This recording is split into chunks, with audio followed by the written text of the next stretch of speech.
You're smarter than this. Hate speech! Not listening! Psalm 14. Sigh. And that's the problem.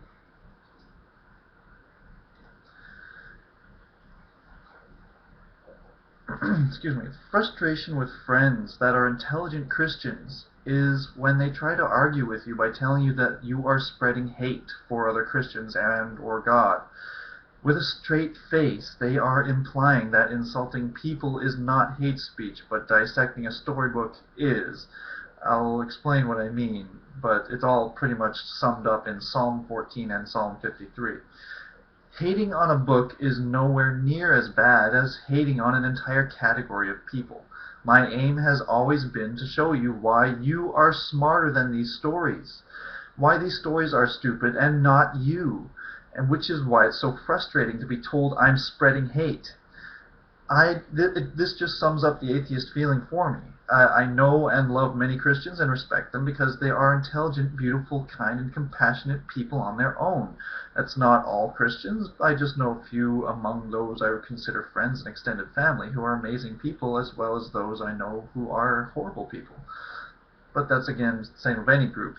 Religion just is the only thing that encourages good people to do horrible things. But back on topic.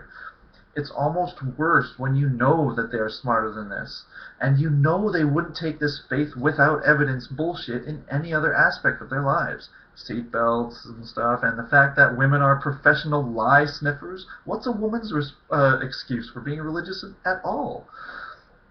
And yet they still choose to support a book with Psalm 14 and 53 in them. Psalm 14 and 53 are the most clear examples of hate speech in Christian and or Jewish literature.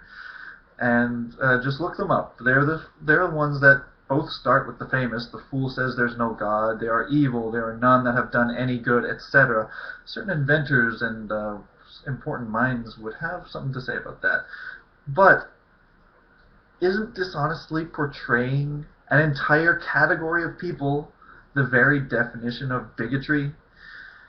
Clearly Yahweh believers have thrown the first stone here, and this attitude exists still today.